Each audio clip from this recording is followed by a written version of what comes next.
अस्सलाम अलैकुम। प्यारे नाजरीन, खुश आमदीद है आपका हमारे चैनल पर। उम्मीद है अब सब खैरियत से होंगे। चलते हैं आज की किस्त की जानिब। कहीं चाहते रटन बाय परिशय हयात। चलिए शुरू करते हैं। किधर जाने का इरादा है? अभी वो अपना बैग लिए खड़ी ही हुई थी कि मुकाबिल के बेतुके से सवाल पर अब उसी नासमझी से देख रही थी। मेरे टेस्ट याद हो चुका है, आपको बिल्कुल सही सुना भी दिया। इसलिए अपने कमरे में वैसे भी इस वक्त मुझे बहुत तेज नींद आ रही है। एक बात तो बताऊं, सारा वक्त तो तुम सोती ही रहती हो, फिर भी इतनी नींद तुम्हें आती कहाँ से है? वो जो शुरू में बहुत गौर से उसकी बात सुन रही थी, आखिर तक आकर मुँह खोले उसी देख रही थी। मुँह तो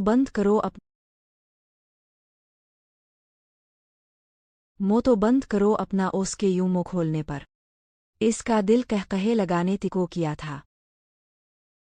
वो इंतहा की मासूम लग रही थी। माशाअल्लाह तो कही बड़ी मामा कहती हैं, बना माशाअल्लाह कहे नज़र लग जाती है। उसके नए फरमान पर मुकाबिल ने नज़रें तिरछी किए ओसी घूरा था। किया अब ऐसे क्यों घौर रहे हैं? कोई गलत बात तो नहीं कही? वाकई बड़ी मामा ने बताया था। असामा के बना पल के झपकाए खुद को देखने पर वो जिज़बिज़ सी हो गई थी। तमन्हे सही बात गलत वक्त पर की है।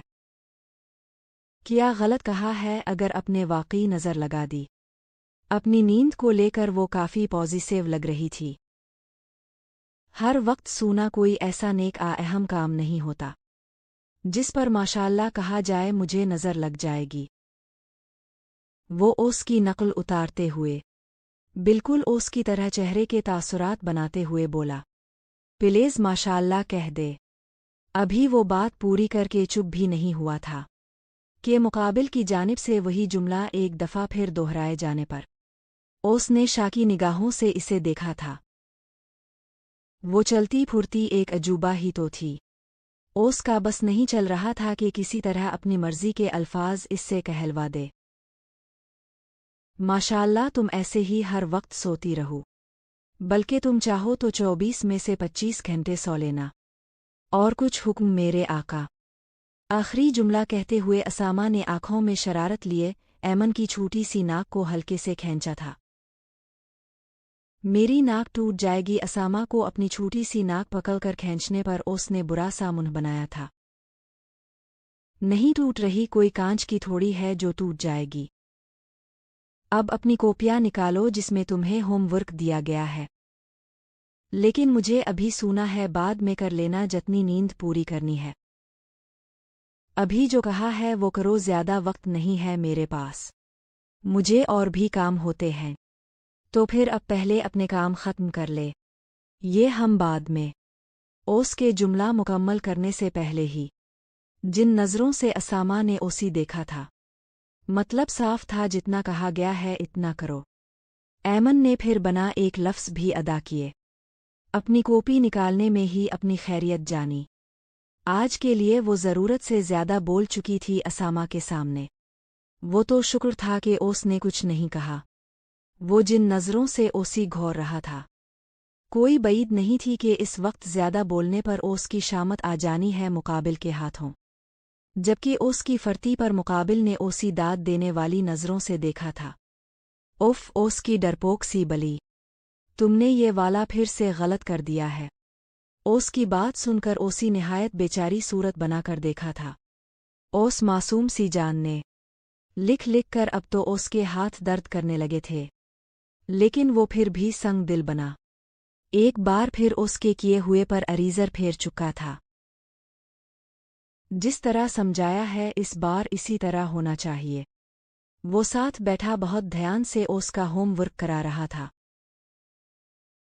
गलत करने पर असामा से इसे मुसलसल हल्की फुल्की डांट भी खाने को मिल रही थी। उस नौजवान के डांटने का अंदाज जैसे एक माँ अपने बच्चे को डांटती है, बिल्कुल इसी तरह था। एक माँ जब भी अपने बच्चे को डांटती है तो उसमें गुस्सा से ज़्यादा फिक्र होती है अपने बच्चे के लिए। मुकाबिल नौजवान का हाल भी कहाँ मुख्तलिफ था। वो 1 घंटे से पड़ा रहा था अपनी 9 साला बीवी को। लेकिन इसके बावजूद भी ओस के किसी अमल में झुंझलाहट का दौर दूर तक कोई असर नहीं था। ऐमन इस वक्त नहीं प्लीज। गुड, अब ये 3 से मल्टीप्लाई करो। नींद की वजह से इसकी आंखें बार बार बंद हो रही थीं, लेकिन फिर भी वो बना परवाह किए अपना होमवर्क पूरा कर रही थी। सिर्फ 2 सवाल ही रह गए थे, ये सोलो करके वो अपने कमरे में जाकर सोने का इरादा रखती थी। ओसी मालूम तक नहीं हुआ, लेकिन नींद ओस पर पूरी तरह मेहरबान हो चुकी थी। आगे तो लिखो। अभी वो कह ही रहा था कि मुकाबिल बैठी लड़की का सर ओस के कंधे से आकर लग चुका था, जबकि हाथ से छूटकर पेंसिल सोफे पर जाकर गिर चुकी थी। ओस नौजवान ने जोर से अपनी आंखें बंद की थीं। पता नहीं कब खत्म होगी इस लड़की की किसी भी जगह सो जाने की आदत। ओस ने आहिस्ता से इसे सोफे पर लिटाकर सारा सामान बैग में रखा। ओस ने एक पिलो लाकर बहुत एहतियात से ओस के सर के नीचे लगाया था ताकि इसकी नींद खराब ना हो। साथ ही ओसी चादर ओढ़ता अब अपने असाइनमेंट करने में लग गया था। अपनी ही सोचों में उलझकर ओस नौजवान लड़के ने इस बात पर ध्यान ही नहीं दिया था कि वो जब भी इस तरह सूई थी तो हमेशा वो इसके आसपास मौजूद होता था, और ये इस बात का सबूत था कि वो शख्स ओस के कंधे पर सर रखे दुनिया जहां से अनजान ओस मासूम सी लड़की के लिए एक महफूज पनागाह बन चुका था। ओस की मौजूदगी ओस लड़की के लिए बेफिक्र होकर सोने की वजह बुनती थी। इस शख्स की मौजूदगी में ओसी हमेशा ही ऐसा महसूस होता था कि अब दुनिया की कोई ताकत ओस का कुछ नहीं बिगाड़ सकती। नामहरम और मुहर्रम के रिश्ते में यही तो फ़र्क है। अगर कोई नामहरम आपके आसपास मौजूद होगा तो आपका दिमाग खुद बखुद अलर्ट हो जाएगा। दिल के किसी कोने में एक डर सा छुपा हुआ होता है, जबकि अगर आपका मुहर्रम आपके पास हो तो एक कुदरती इत्मीनान आपके दिल में रहता है, सुकून सा। और वो लड़की इस वक्त अपने मुहर्रम की हिफाजत में थी। वो कैसे बेफिक्र होकर ना सोती। महरम का जो रिश्ता होता है इसकी बात ही अलग होती है। हराम में वक्ती लज्जत ज़रूर मिल सकती है, लेकिन हलाल का अपना ही सुकून होता है, और इसकी मुद्दत वक्ती नहीं बल्कि मुस्तकिल हुआ करती है। ये अगले सीन की जानिब बढ़ते हैं। क्या बात है बीजान, आज अब कुछ ज़्यादा ही खुश सी लग रही है। आखिर वजह क्या है? क्या कोई ख़ास बात है? सिद्रा जो शगुफ्ता बेगम को चाय देने आई थी, उन्हें इतना मुस्कुराते देखकर पूछा बना नहीं रहा सकी। वो इस तरह बहुत कम मुस्कुराती थी, किसी भी मिलावट से पाक मुस्कुराहट इनके संजीदा से चेहरे पर काफ़ी जच रही थी। बस कुछ बातें मुस्कुराने पर खुद मजबूर कर देती है। इनके इस तरह मुस्कुराने के पीछे कहीं ना कहीं सिद्रा बेगम की भी मेहनत थी। किसी की तरबियत करना दुनिया के सबसे मुश्किल कामों में से एक है, और उन्होंने अपने दोनों ही बेटों की बेहतरीन तरबियत की थी, उन्हें औरतों का एहतराम करना सिखाया था। आज अगर असामा अपनी जिम्मेदारियों को इतने अच्छे से निभा पा रहा था तो इसकी वजह ये थी कि सिद्रा बेगम ने इसे पीछे हटना आफरार के बहाने तलाश करना नहीं सिखाया था। वाकई औलाद की शख्सियत में माँ एक अहम किरदार अदा करती है। किधर जा रही हो? वो चाय रखकर अभी दरवाजे की तरफ जा ही रही थी कि शगुफ्ता बेगम ने उन्हें बीच में ही अपनी जानिब मुतवज्जे किया था। बीजान, जाकर ज़रा मुलाजमाओं को देखो, सफाई ठीक से की भी है आ नहीं? एक तो जब तक इनके सर पर खड़े है कर काम ना करवाओ तब तक कोई काम ठीक से नहीं करते। वो बाद में देख लेना, अभी आकर थोड़ी देर मेरे पास बैठो। उन्होंने इशारे से सिद्रा बेगम को अपने बराबर वाली जगह पर बैठने के लिए कहा। इनके कहने पर वो सर इस बात में हिलाकर मजबूत कदम लेती इनके पास आकर बैठ चुकी थी। अब बताए, अब क्या सोच रही थी? वो अंदाज़ा लगा चुकी थी कि इनके दिमाग में ज़रूर कोई बात चल रही थी जिसे वो उन्हें बताना चाहती है। अक्सर बड़ों को भी कोई चाहिए होता है जो बना जल्दबाजी किए बेहद गौर से इनकी बातें सुने, उन्हें किसी खास की तरह महसूस कराए। छोटों के पास इतना वक्त ज़रूर होना चाहिए कि इसमें से कुछ पिल वो बड़ों के साथ बता सके, इनकी बातें बनाबूर हुए सुन सके, वो कितने कीमती हैं हमारे लिए, उन्हें इस बात का एहसास दिला सके। वक्त वाकई किसी का इंतज़ार नहीं करता। कई बार हमारे पास वक्त तो होता है, लेकिन वो लोग बहुत दूर जा चुके होते हैं। सिद्राजब मीने ऐमन और असामा के निकाह का फैसला किया था तो मुझे कहीं ना कहीं डर था कि असामा इस रिश्ता को कबूल कर भी पाएगा आ नहीं, लेकिन वो जिस तरह ऐमन को संभाल रहा है, इसका ख्याल रख रहा है, मुझे नहीं लगता कोई भी इसकी तरह कर पाता। वाकई तुम्हारी परवरिश का कोई जवाब नहीं, लेकिन फिर भी आपको नहीं लगता बीजान कि आपने जल्दबाजी से काम लिया। इसका ख्याल रख रहा है, मुझे नहीं लगता कोई भी उसकी तरह कर पाता। वाकई तुम्हारी परवरिश का कोई जवाब नहीं, लेकिन फिर भी आपको नहीं लगता बीजान कि आपने जल्दबाजी से काम लिया। ऐमन के थोड़े और बड़े होने पर भी तो ये फैसला किया जा सकता था। इनके चेहरे पर हल्का दुख था, वो अपनी जगह बिल्कुल ठीक थी। तुम्हें पता है साइका को असामा शुरू से ही पसंद है, तो इसमें तो अच्छी बात है चुल्लू, कोई तो उन्हें पसंद आया, वरना आज तक मीने किसी के लिए उनसे एक अच्छा लफ्ज़ तक नहीं सुना। जबकि असामा की तारीफ करते करते इनकी ज़ुबान ही नहीं रुकती, इनका अंदाज़ हल्का फुल्का सा था। एक माँ से बेहतर अपनी औलाद को और कोई नहीं जान सकता, ये बात तो तुम्हें भी मालूम ही होगी। इनकी बात पर सिद्रा बेगम ने भी इक्तिफा किया था। साइका मेरी औलाद है, मैं इसके किए गए हर काम के पीछे का मकसद अच्छी तरह समझती हूँ। अगर मैं थोड़ा सा भी वक्त गुजरने का इंतज़ार करती तो शायद फिर वो इंतज़ार महज इंतज़ार ही रहा जाता, और ऐमन को मैं अपने पास रखना चाहती थी। तुम्हें मालूम है, मुझे इसकी मौजूदगी में ऐसा लगता है जैसे ज़ुबैर मेरे पास हो। मुझे ऐमन में से ज़ुबैर की खुशबू आती है। वो जब मुस्कराती है तो ऐसा लगता है ज़ुबैर मुस्करा रहा हो। वाकई उसकी बहुत सी आदतें ज़ुबैर भाई से मलती हैं। सिद्रा बेगम ने भी इनकी बातों में हिस्सा डाला था। औलाद की जुदाई का गम वालिदैन को अंदर ही अंदर खूखला कर देता है।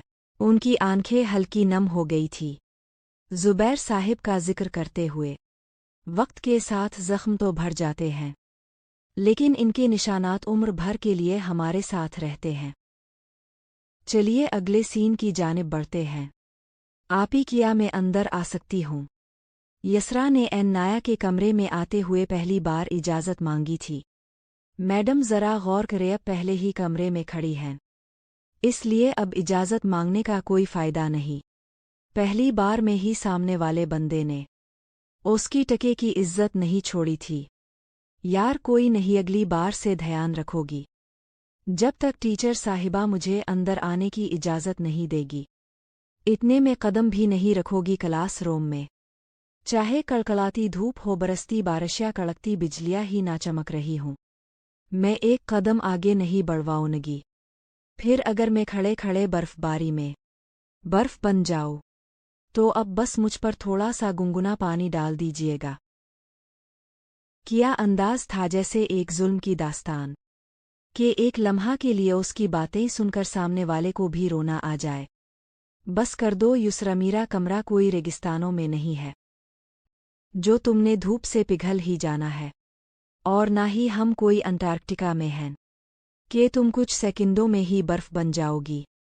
बारिश में भीगने के लिए तुम्हारा छत पर होना ज़रूरी है, ना कि यहाँ बेकार की बातों से मेरे सर में दर्द करना।